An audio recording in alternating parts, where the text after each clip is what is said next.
Thank you for attending here. This is the path to permanent profitability for repair shops. I think most of you are familiar with Shop Management Alliance and what we do, working on 20 groups, training, consulting for auto and truck repair shops.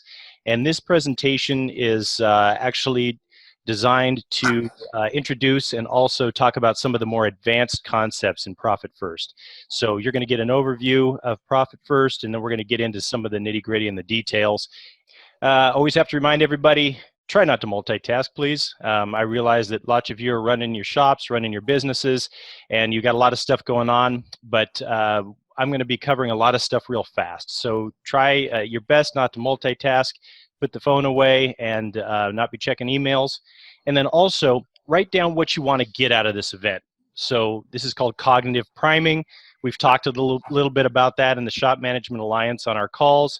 Cognitive priming is basically a fancy way of saying that you're preparing your brain to be looking for things that you want to get out of the event.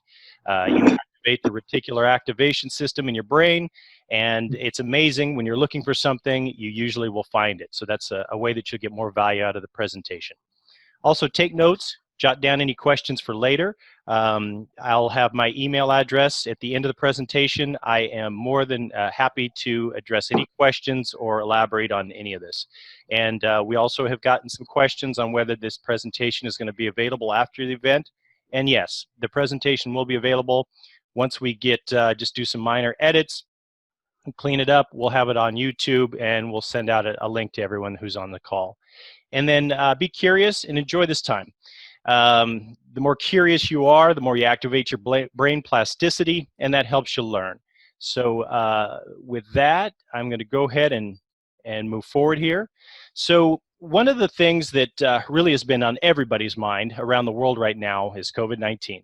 So it came out of the blue, it caught everyone off guard, and the economy has taken a nosedive because of that, and cash flow has really shrunk in a lot of instances. Some of that has come back right now, but what it's done, I think more than anything else, with all the business owners that I speak with, is it is really brought to the forefront how fragile the economy can be. I mean, something like this can do this amount of devastation so quickly.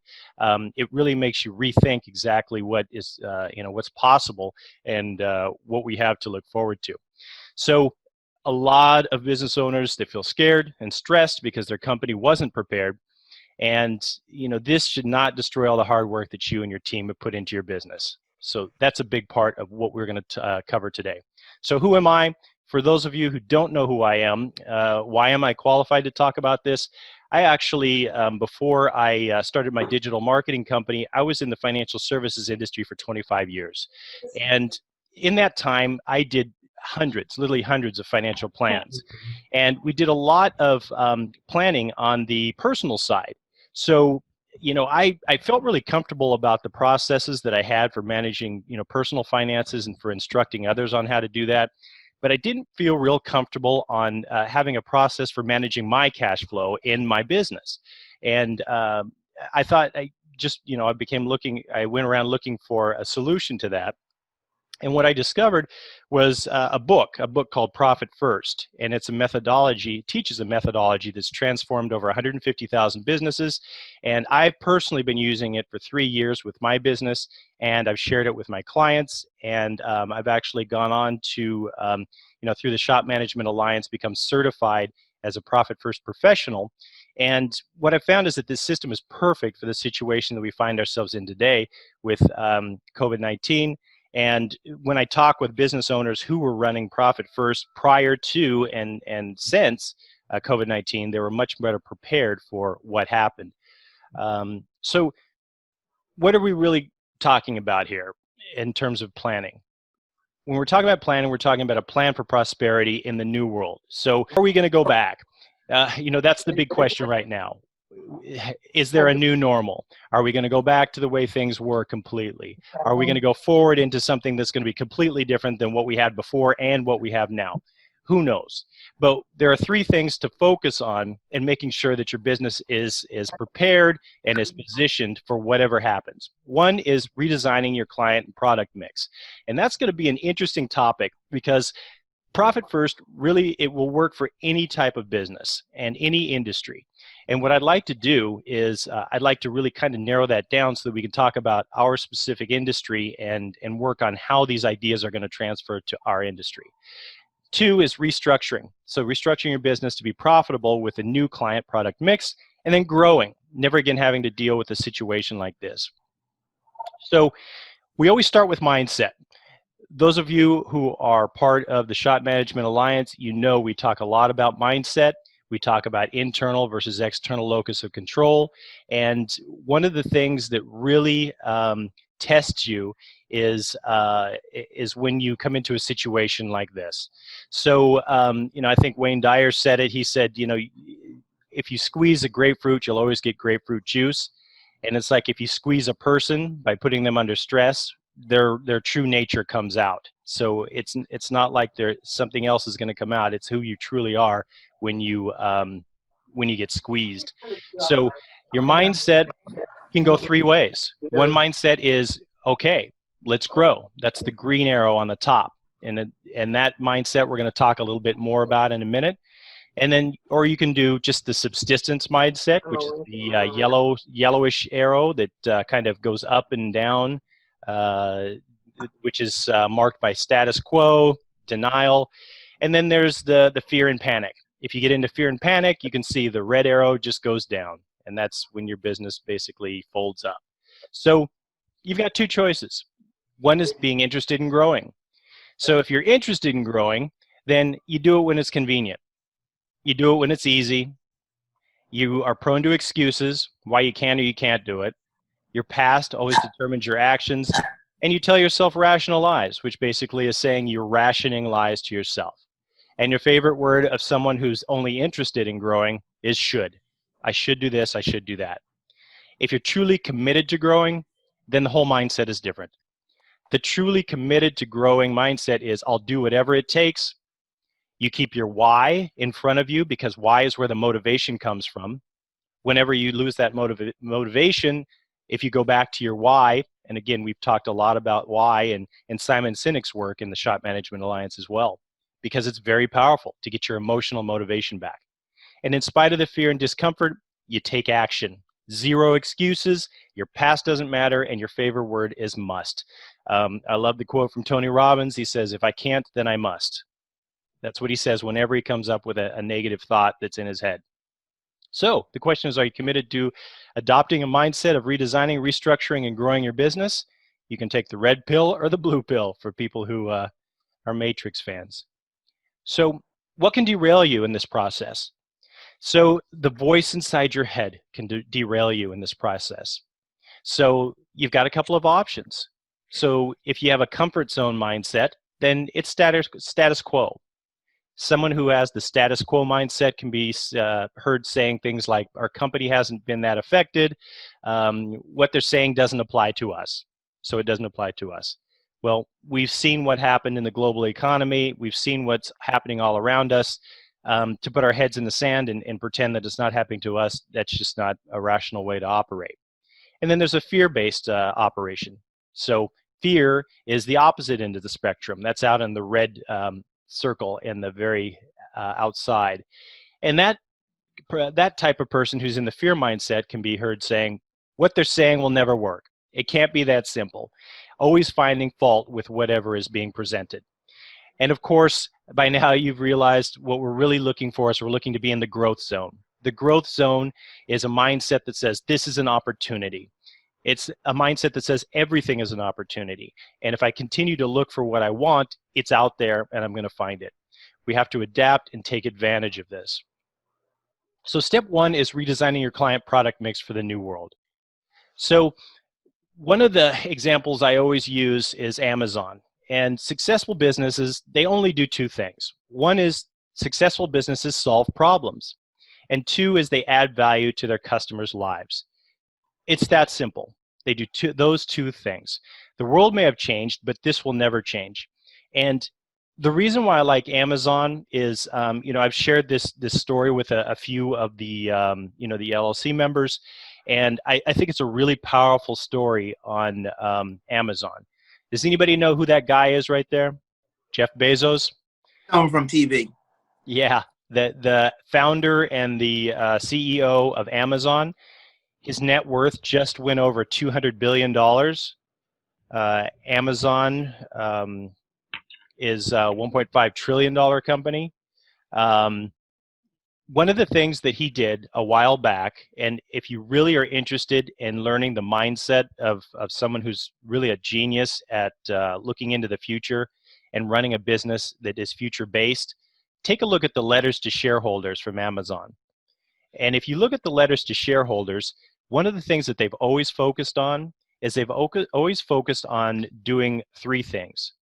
So Jeff Bezos said, markets can change, our competition can come in and start fighting us on one front or another. We can have all kinds of things happen. But three things will always be true about our market and about the customers we serve. One is they're always going to want cheaper prices. That's consistent. Two is they're always going to want their products to get to them faster. And three is they're always going to want more selection. So Amazon's sole existence has been directed at doing those three things. They completely revolutionized the distribution networks and how they do things. I remember the first time I ordered something from Amazon in the morning and I got it in the afternoon. It was like I discovered fire. It was the most amazing thing that I've ever seen. And I was thinking to myself, how in the heck do they do this? Well, it's because they're focusing on these things. And I read a thought experiment that Amazon goes through, and Amazon went through a thought experiment that said, let's take our customer and let's take the perfect situation for our customer. So the perfect situation for our customer, we already know that they want things faster, cheaper, and more selection. So what is the perfect scenario for our customers? If they could just push a button and have exactly what they wanted perfectly, what would that look like? And what it looks like, and you may think this sounds crazy, but it's interesting to shoot for this. What they found was that the perfect situation for their customer would be that if they could get things to their customers instantly, so you push a button and you have the product in your hand, if they could get it to them for free, and if they could give them anything they wanted. So the perfect solution is to get anything in the world you want for free instantly. How close, now the game becomes, how close can you get that particular outcome? And you may say, okay, well, Amazon's retail, they're doing something else, but think about it from your perspective as well. What is the outcome for your customers? What is the perfect outcome for your customers? And you've hit it on the head when you tell your perfect customer, what if we had this? And they say, you know what, I would buy that. Absolutely, all day long. So the methodology for redesigning your client product mix is, how can we add more value to our current customers at this time? So calling your customers, being in interaction with them. I just ran a survey for one of my clients. It was very effective. We went out to the top referral partners for one of my clients, and we wanted to figure out what they liked about working with my client. We also asked them what they liked about their industry. We asked them what scared them about their industry right now in the current environment. And we asked them about what if they'd ever had a bad experience with a vendor that was in my client's space. We got amazing feedback. We got all types of feedback. We got ideas for new products that they need to offer. We got ideas for marketing campaigns. One of the quotes about marketing is, the best marketing actually joins the conversation that's already going on in your customer's head. And social media is a perfect way to start conversations about what's already going on in your customers' heads. So that's one way to look at providing more value to your existing customers. The new way, as you move across the top of the chart, is what new products and services do your customers need at this time? So this is where your surveys come out, and your customers will tell you, you know what, wait, hey, we really wish that we could get this or we could get that. For this particular client, just to give you an example, their referral partner said, you know what, referral partner said, you know what, if you could have online scheduling, that would make a world of difference. And that happened over and over again. And it brought to the forefront an actual new service to add to existing customers, to add value for them, and to add to the product mix. And then if you're moving down, we can look at how to modify current products and services to attract new customers. So that's about brainstorming with your team and strategic partners. What you don't want to do is you don't want to be out there offering new products and services to new customers. That's a lot more difficult. It's much easier to focus on existing customers and to start building out and adding value for existing customers. So what are some tools to get this job done? Well, this is a tool I came across. It's from a super smart guy named Roland Frazier. He is a marketing expert. He has started, I think, a couple dozen companies that have all done over $20 million in revenue. And one of the things he does when he turns businesses around is he goes in and he does this worksheet with them. So I'm not going to go over the whole thing in detail. This is actually something we'll be doing with the group apprenticeship that I'll tell you about a little bit later. But one way that you can, the first set of questions shows how you can 5x your company's value in 3 simple steps. So one of the ideas here is that monthly recurring revenue is valued at a much higher rate than just static revenue. So if there's anything inside of your business that you can turn into a monthly recurring revenue stream, it will instantly 5x the value of your business. So this particular worksheet shows you, ask to list your top 7 income streams, and then you do brainstorming around if that can be converted into monthly recurring revenue, and then it also shows the ways that it can be converted into monthly recurring revenue. The second set of exercises is in the middle of the page, and it's cutting expenses by 80%. So the idea here is to list the top 7 expenses and then to see if they can sell. So one of the examples that's given from Roland Frazier is he had a client who spent tons and tons of money, tens of thousands of dollars a month on content creation. So they hired this company out of the Philippines to do content creation for them because they were printing a lot of blog posts and just a lot of content. And they said, wait a minute, what if we brought that in-house and sold it as a service? And so they did it. They brought the service in-house, and then they sold it as a service, and what was once an expense item now is an income item. So it's generating income for them. So it's a thought exercise to see, is there anything inside of your business that can do that? The last one is how to 5x your leads. So this is identifying and matching your superpowers, what your business is really good at. And every business is really, really good at a few things. And looking at how those superpowers can be offered to other targets or other markets in order to generate leads. So this is just a nice tool. If you're interested in the tool, you can feel free to send me an email and I'll send you a link to the tool. But it's a very interesting thought exercise. Here's the second tool. So the second tool is the step back method. So all these tools are leading to profitability for your business. So the step back method is what a lot of restaurants did in COVID-19. So what you do is you start with the final offer. So I'm going to use restaurants as an example because it's such an easy example to visualize. So what a lot of restaurants did, and we've all seen this, and everywhere that I've been, it's been the same pretty much, is their final offer is usually coming in, sitting down, ordering your meal, and having it delivered to you at the table, right? So that's the final offer. So that's been disrupted with COVID-19 to a significant extent. So the idea here, and by the way, this is a profit first framework that Mike Michalowicz talks about. The framework here is to take a step back. So The final offer is full meal, sitting down, the entire dining experience, etc. If you take one step back from that, what is that? Well, that's when the server brings the meal out to your table, right? So how can that be offered as a service in and of itself?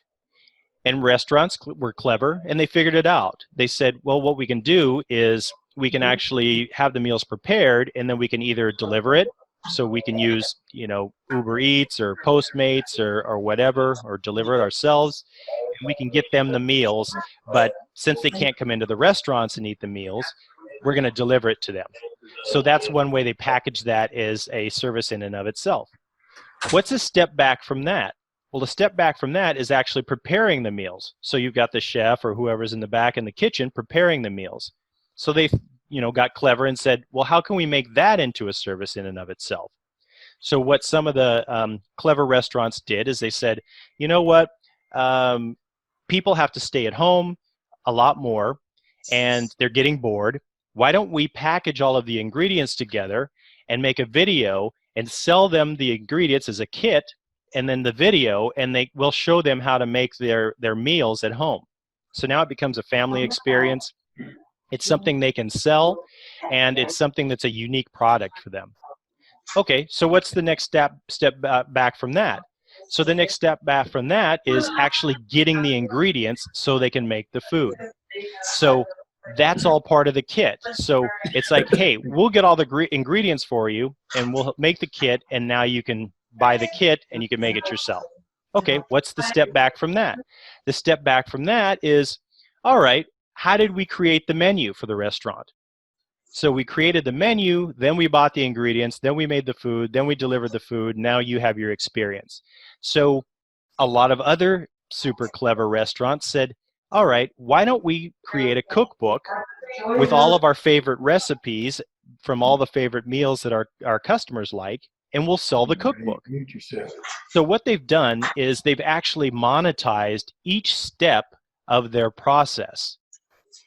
And it's a really interesting way to look at developing additional revenue streams for your business. Here's some examples. So I think, here in Southern California, I've seen a lot of these examples. To-go cocktails. So adding more value to your current customers. So, okay, you can't come in and sit, for long periods of time, or there's limited seating. Let's just serve it to you to go. The second example is what I mentioned to you before. Here's a restaurant that's preparing pizza kits. So you get everything you need, and you take it out, and you can prepare it yourself. So that's a new product and service for your current customers. And then here's how to modify your current products and services to attract new customers. So Uber launched a new delivery service. So I'm sure all of you have seen Uber Eats. Uber's regular ride-sharing app just kind of dried up with people not moving around as much. So they pivoted and they went into Uber Eats. So these are just some ideas on how to really take advantage of what's going on in order to develop new revenue streams. So the most important thing is to connect with your customers. So we've heard this over and over again. Connect with your customers, use empathy plus authority, and that's what equals connection. So empathy, just as a reminder, for those of you who are in the Shop Management Alliance, we talk a lot about this in terms of emotional IQ. Your emotional intelligence is empathy is, I know how it feels to, or nobody should have to feel, or like you, we're also frustrated with. So it's being able to identify with the pain and the frustration of your customers. Authority is the other piece that is very important, and that authority is the experience. So we've helped customers with the similar problems. We know how to do this. We're professionals at what we do. And then you also explain what you're doing right now to help customers. But be careful that you don't come off as arrogant or that you're minimizing the situation. And here's a tip. Once you're connected, then the conversation should not go towards pay me what you owe me or I want to sell you something, because that's where a disconnect comes in.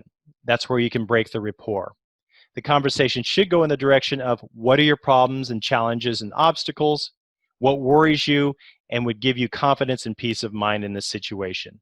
So it's all about making that connection and making your customers feel safe and making them feel like you care. So the seeds of your new products and services are in these conversations. You'll find more out about how to serve your customers better from having those conversations. So step 2 is restructure your business by taking your profit first. So this is a quick intro to the profit first methodology. If you're not familiar with the book, basically the whole premise behind the book is that 99% of businesses are started by specialists and technicians, and they're not experts in corporate finance. They're experts in doing what they do well. And Michael Gerber in the E-Myth and E-Myth Revisited says most businesses are started by technicians who had an entrepreneurial seizure.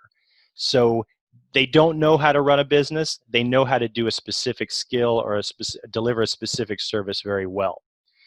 Also, 96% of businesses won't make it 10 years because owners don't know how to turn profits into cash, and this causes cash flow problems. So, the other thing about this is, I know a lot of the owners on the call today, you've been in business much longer than 10 years. And you understand that you figured out the cash flow piece in terms of having the cash flow consistently be there in order to keep the business viable. But the next level is also equally as important. It's how do you get more of that cash to the bottom line? How do you keep more of that cash? And that's what we're talking about here. This methodology permits business owners who are not experts in corporate finance to manage their business as if they had a CFO. And it also tells you exactly what to do in a situation like we're in right now. So, quick clarification, Profit First also applies to businesses that have a CFO because it acts as a Google Translate between CFOs and owners. So now everyone is on the same page, and you can speak with your accountant at the same level. Also, it's very useful managing divisions of large companies that operate as if they were small businesses. And it focuses the owner on profit and cash flow, not on advanced strategies that utilize the balance sheet. So the formula that we're all taught that doesn't work in real life is revenue minus expenses equals profit. So if revenue minus expenses equals profit, then where's the money? We're always looking at that the net profit number, and then if you take the net profit number that your accountant or your bookkeeper hands you from your reports, and you take a look at your bank account, they very rarely line up. So there's 2 reasons why you can't find it: Parkinson's law and decision making with online banking. So a brief primer on Parkinson's law. This is C. Northcote Parkinson. He basically came up with this law, and it is that if there is a resource available, you're going to use all of it. So, it's that whole thing where if you go on a diet, you don't want to have any cookies in the house because you'll eat all of them. You're not going to just eat one. Mike Michalowicz likes to talk about the toothpaste analogy. If you've got a brand new tube of toothpaste, then you're going to squeeze out a ton of it when you're brushing your teeth. But when you get down to that last little portion that's in the tube, you can make that last little portion last for 3 or 4 days until you can get to the store because you're using less of it. You're mindful that you don't have as much to use, so you're just naturally using less of it. So that's what Profit First really is about. It's about just limiting resources so that you're more efficient and you're more innovative. And when there's less of the resource, your behavior changes. So you become more prudent, creative, and you find a way to get the most out of what you have. So think of the analogy as your toothpaste is your money, and since it's available, you spend it. When it's not available to you, you don't spend it. So with Profit First, we rearrange the formula, and now you take your profit first, and then the business adjusts after you take your profits. So traditional formula, revenue minus expenses equals profit. Profit first, revenue minus profit equals expenses. So reason 2 is decision making with online banking. So every time I do a presentation on Profit First, I always ask how many business owners check their balances online every day. So, and usually I get almost the entire room will raise their hand and say they checked their balances online. And this is really funny because I had a conversation. I'm actually looking for a new accountant right now, and I had a really interesting conversation with someone yesterday, and it was funny because I told him that I ran Profit First and I taught Profit First, and he said, "Oh well, you know, yeah, Profit First. Yeah, we find that it's okay if you start with us and you're on Profit First, but we like to wean you off of Profit First as fast as possible because we want you to be reading your statements, and we want you to be reading your reports, and we want you to be doing this and that and that." And it was funny because he was a nice enough guy, and I didn't call him out on this. But here's the reality. The reality as entrepreneurs, we're more in tune with the cash balances. We're more in tune with the bank balances. Um, we're not going to sit down as much as someone who lives in that world would like for this to happen. We're not going to sit down every time there's a decision to be made on the fly and go all the way through our financials. So it's not practical reality. And Mike Michalowicz talks about this all the time. That's the reason why he developed Profit First, because Profit First is a methodology that fits in with the actual behavior of an entrepreneur. It doesn't say to the entrepreneur, hey, what you really need to do is you need to train your brain to think like an accountant, and you need to train your brain to be able to look at your financial statements in a way that you can make all of your decisions on a day-to-day basis off of your financial statements versus making your decisions the intuitive way that you would through looking at your bank balances. So it's just a different methodology. So basically, you go online, if there's money, you spend it, and when all the money goes into a big pot and you operate that way, you can get into trouble. So Profit First splits everything up. So what we do is you separate your money into different bank accounts so you can see what each dollar is for. On the right-hand side of the screen, you can see that you've got an account for profit. That's how you take your profit first. You take your taxes, make sure the government's paid. You make sure that you're not in a crunch when tax time comes. It's already set aside. You take owner's compensation. You are the most important employee in the business for sure. Make sure that you're getting paid. And then operating expenses. So the operating expenses, you can see that it adjusts.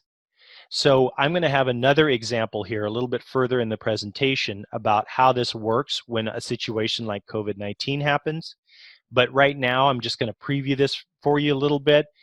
You can see how when you've taken the big rocks, so to speak, and you've put them in place, then operating expenses will adjust automatically. So the revenue funnels in, and when your operational expenses start to dwindle, it signifies you that your expenses are too high. That's when it becomes time to renegotiate. It comes time to cut expenses. It comes time to rethink the way that you're operating the business. So Profit First automatically directs you into operating and running a profitable business. So let's redefine profits. So profit is not what's left over after paying everyone else. Profits belong to shareholders and are not to be used to finance your operations. What happens a lot is profits just get plowed back into the company and effectively lost. If you're not an expert at reading financial statements, it isn't easy to see if your profits were actually converted into cash. And profit is not an event, it's a habit. So if you've ever felt like this poor guy here on the right-hand side, that's because you're looking for the profits, and the profits haven't been captured and converted into cash.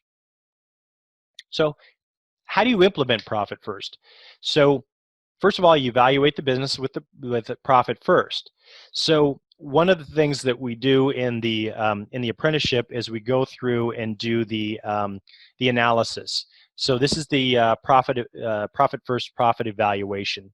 So what we'll do is we take everything from the your financials, and we plug them into the Profit First methodology. So we figure out what your gross revenue, which is easy enough, and then we subtract out the materials and subcontractors, and that gives you the real revenue. And then from there, profit, owner's compensation, taxes, and operational expenses are then calculated based upon the data from elite businesses. So when I say elite businesses, Profit First have done studies, Profit First professionals, of thousands of the top businesses, the most profitable businesses in every industry. And what they found is that there are specific benchmarks and metrics that those businesses fall into. So you can see that this chart will show you what the most profitable and elite businesses work at in terms of percentages for each of those areas.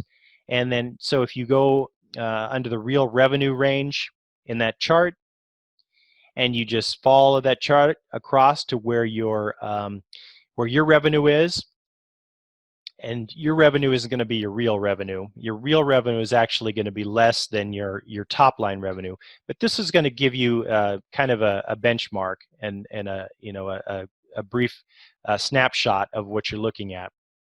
And then you follow the column down for that revenue range, and you can see what elite companies out of all these tens of thousands of companies that were evaluated and most profitable, what percentages they ran at.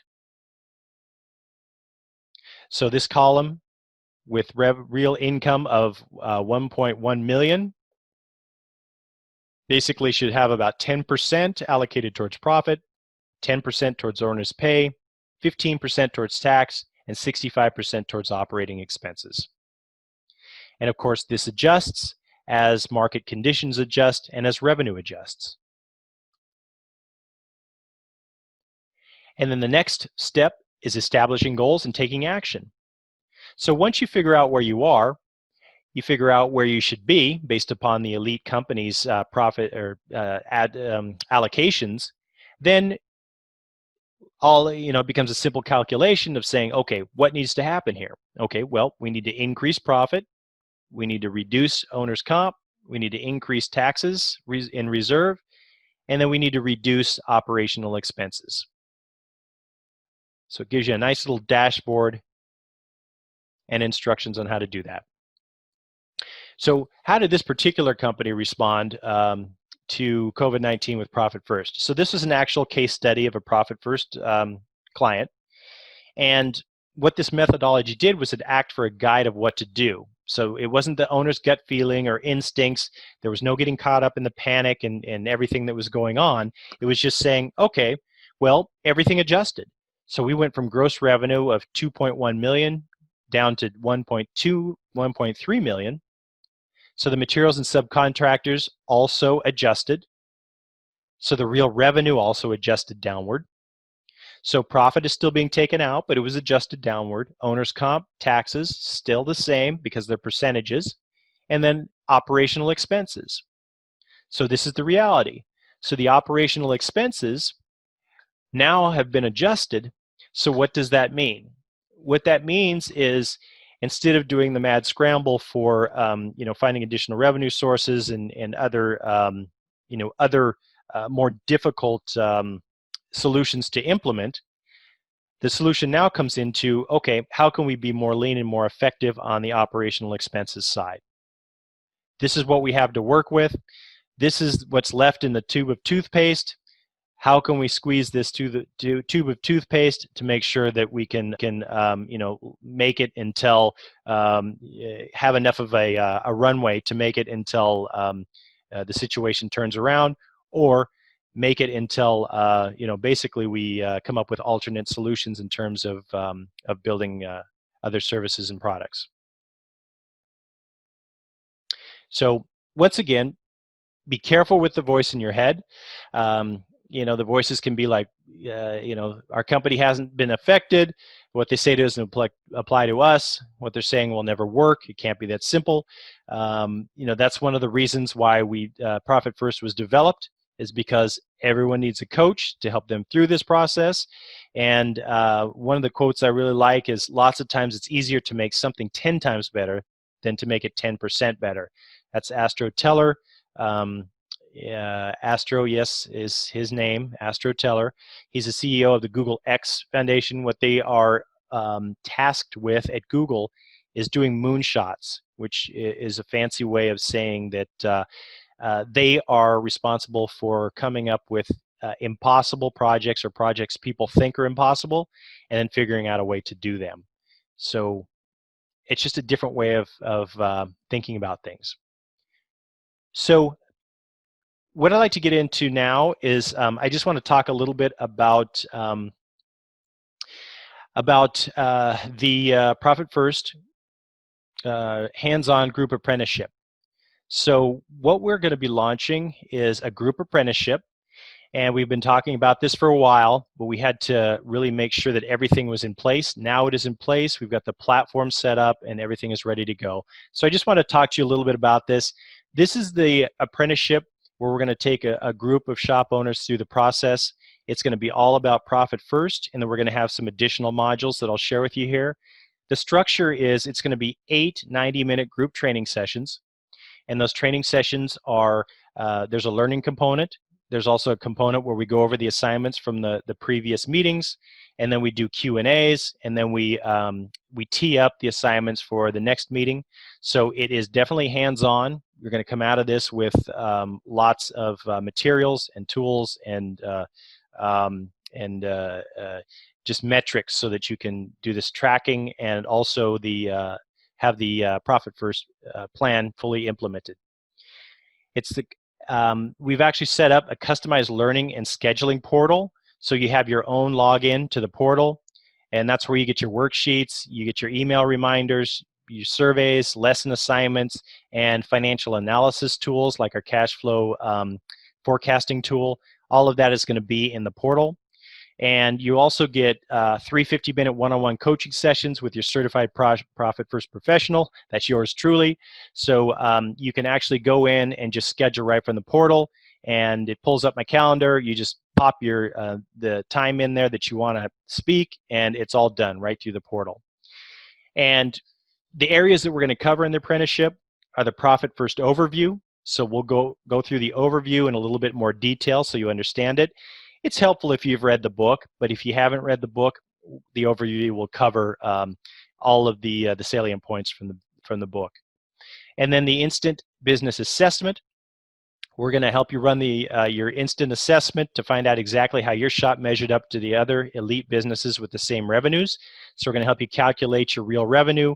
We're going to show you where your profit, your taxes, your owner's compensation, and your expenses are, and then we're going to match that directly up to elite businesses that have similar revenues and show you where the deficiencies are, where you're doing well, where you could improve. And then we're going to go through steps on how you can make those improvements. And that's the rollout plan. The rollout plan is setting up the benchmarks and setting up the custom bank accounts and getting all that in place. We're also going to cover setting up your allocation rhythm.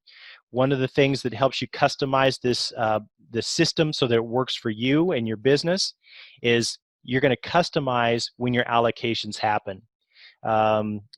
Typically they happen twice a month, and that's when you go in and the allocations happen to all of your accounts. Your tax account, for example, your operational expense account.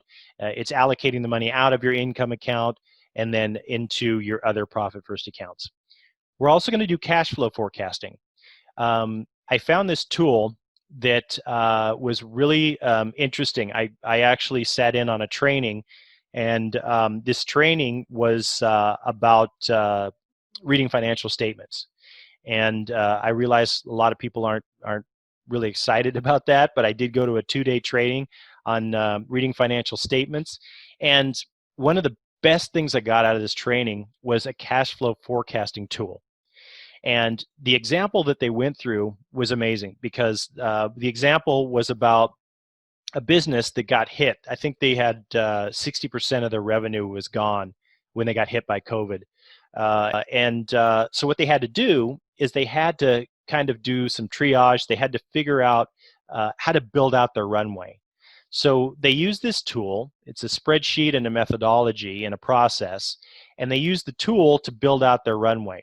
And what it allows you to do is it allows you to forecast how much runway you have and how to increase it. So in real time, you can see how making changes to all the different variables to your particular cash flow situation can let you have more time before you run out of cash. So it's just a remarkable tool. We're going to go through that process. We're also going to go through advanced profit maximization strategies. And we're also going to go through the expense challenge. The expense challenge is a complete workshop on how to cut 10 to 25% of your expenses in a rational way without harming the quality of the service that you deliver. We're also going to look for overlooked profit centers in your business, and that's part of the module that we talked about before, that's looking at your business in terms of where you can add additional services or where you can add additional value. And then lots more stuff. So we're going to have fun, and we're going to get a lot of stuff covered in this Profit First apprenticeship.